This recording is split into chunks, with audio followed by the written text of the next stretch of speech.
மானஸ் பக்கங்கள். Hi friends, இது மாலிகாவின் கேளுங்க கதை கேளுங்க. மானஸ் எழுதிய கோடைக்கால மின்மினி, அத்தியாயம் 27. பிரார்த்தனைகளை விட மிக உயர்ந்தது பொறுமைதான். புத்தர் வரிகள். கிருஷ்ணவேணி மீராவை திட்ட ஆரம்பித்ததும் ஹர்ஷிதாவிற்கு கடுப்பானது.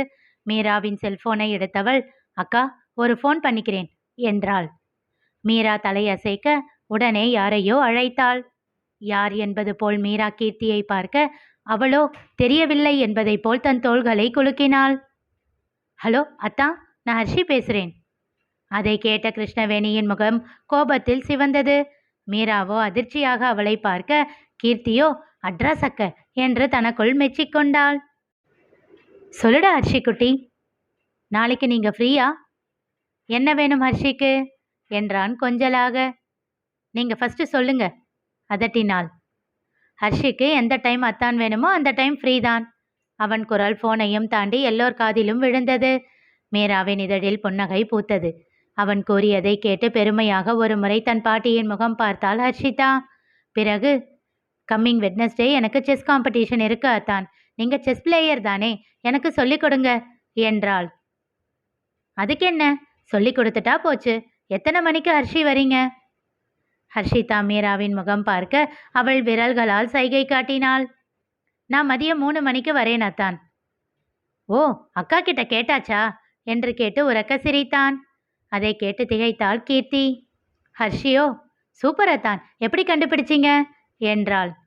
நான் மார்னிங் வெளியே போறேன்னு தான் உன் அக்காவுக்கு தெரியுமே. ஓஹோ அப்படியா, ஆனால் அக்கா வரமாட்டா. நாளைக்கு சாட்டர்டே இல்லை, அக்கா ஆஃபீஸ் போவா. ஓ தெரியுமே, நான் முருகவேல் அண்ணனை கூட்டிகிட்டு வரேன். அப்போது கீர்த்தி மீராவின் கையை பிடித்து ஆட்டி பார்வையாலேயே கெஞ்சினாள். அவள் சம்மதமாக தலையசைக்க, கூட நானும் வரேன் அத்தான் என்றாள் அவன் காதில் விழும்படி சத்தமாக. ஓ எஸ் என்றான் அவன். நோ, நீ எதுக்கு, அதெல்லாம் வேண்டாம் என்றாள் ஹர்ஷி கோபமாக. ஏன் ஏன் ஏன் நானும் வருவேன். நீ என்ன வேண்டாம்னு சொல்றது? உனக்கு மட்டும்தான் அத்தானா? எனக்கும் தான். இருவரும் சண்டையிட ஆரம்பித்து விட, வாயை மூடுங்க 2 பேரும் என்ற கிருஷ்ணவேணியின் அதட்டலில் வாயை மூடிக்கொண்டனர் இருவரும்.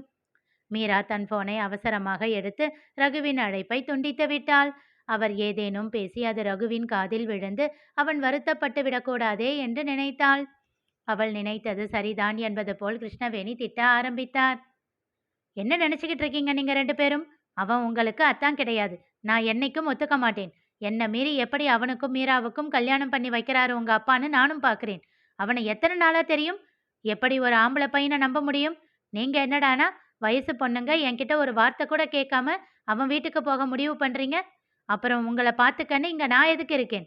நாளைக்கு எவளும் வீட்டை விட்டு வெளியே போகக்கூடாது சொல்லிட்டேன். முதல்ல உங்க அப்பா வரட்டும், என்ன பேசணுமோ இன்னைக்கே கட் அண்ட் ரைட்டா பேசி முடிச்சிடுறேன். அவர் பேச்சில் மீராவிற்கு கொஞ்சம் பயமாகத்தான் இருந்தது. ஆனால் கீர்த்தியும் ஹர்ஷியும் கண்டுகொள்ளவே இல்லை. இரவு வீட்டிற்கு வந்த ஜெயராஜ் தனக்காக உறங்காமல் காத்து கொண்டிருக்கும் கிருஷ்ணவேணியை கண்டு திகைத்தார். கடவுளே, என்ன பிரச்சனை? எந்த வாளு 7:30 கூட்டுச்சோ தெரியலையே என்று தனக்குள் கலக்கமாக சொல்லிக்கொண்டார். வெளியில், என்ன அத்தை, இன்னும் தூங்காம என்ன பண்றீங்க? உடம்புக்கு எதுவும் முடியலையா என்றவாறே அவர் எதிரில் சென்று அமர்ந்தார். என் உடம்புக்கு என்ன மாப்ள, நல்லா இருக்கேன், கல்லு மாதிரி என்றார் கோபமாக.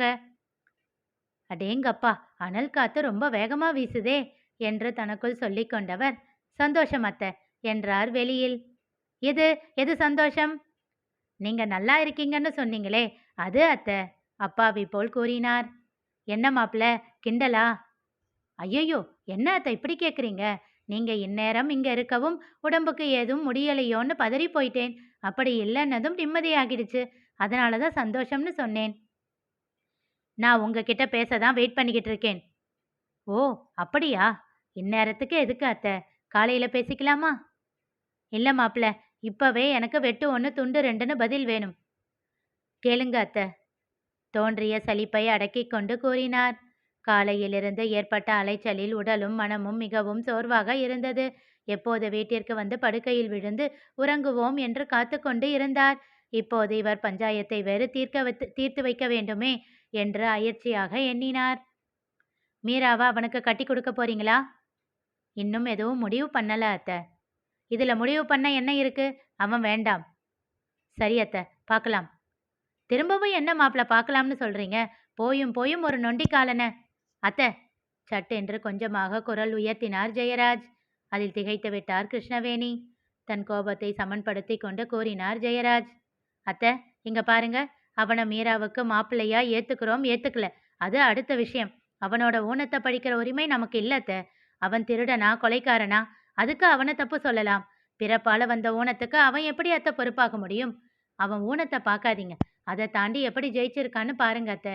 இங்க நல்லா இருக்கிற பசங்களே வாழ்க்கையில தோத்துட்டு நிக்கும்போது கெத்தா சாதிச்சுக்கிட்டு இருக்கானே, அது எவ்வளவு பெரிய விஷயம்.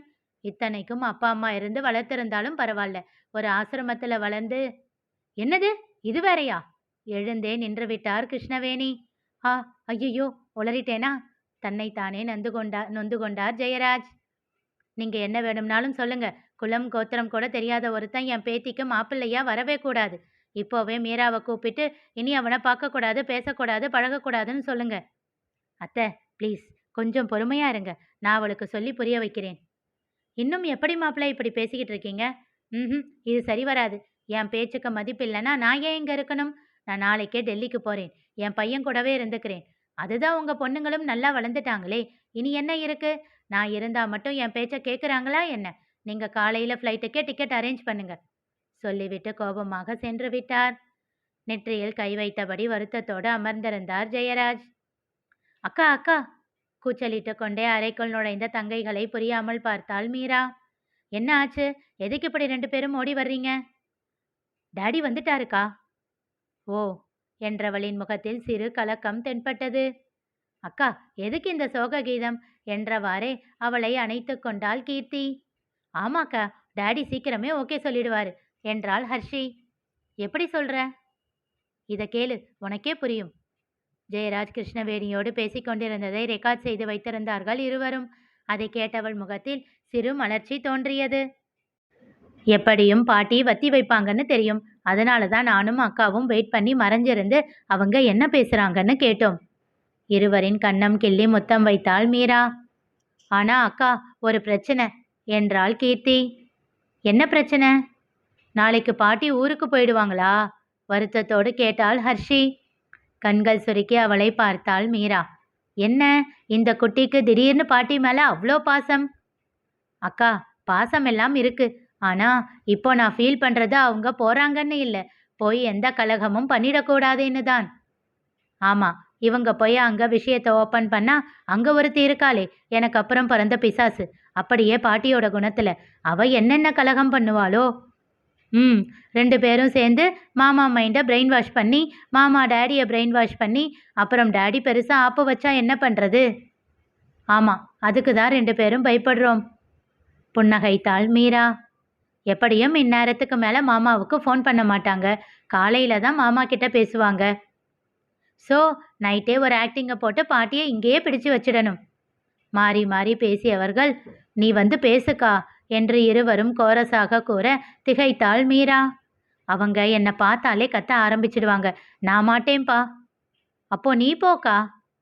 அவங்க ஏதாச்சும் பேசினானா பதிலுக்கு பதில் சொல்லி விட்டுடுவேன். அப்புறம் ராத்திரியே கூட ஊருக்கு கிளம்பினாலும் கிளம்பிடுவாங்க. எதுக்கு வம்பு என்றாள் கீர்த்தி. அப்போ நான் தான் போகணுமா? நாடி தட்டி யோசித்த ஹர்ஷிதா, சரி, நானே பெர்ஃபார்ம் பண்ணிக்கிறேன், என் செல்ல அக்காவுக்காகவும் அத்தானுக்காகவும் என்றவாறே மீராவின் கன்னம் கிள்ளி கொஞ்சினாள். சரி, நாங்கள் பிளானை சக்ஸஸ் பண்ணிட்டு வந்து சொல்கிறோம், நீ தூங்குக்கா என்ற கீர்த்தி ஹர்ஷியை அழைத்து கொண்டு சென்று விட்டாள். அவர்கள் சென்ற பின் வருத்தத்தோடு ஜெயராஜின் அறைக்கு சென்றாள் மீரா. இனி நிகழப்போவது என்ன தெரிந்து கொள்ள தொடர்ந்து கேளுங்க, கதை கேளுங்க. மீண்டும் சந்திப்போம்.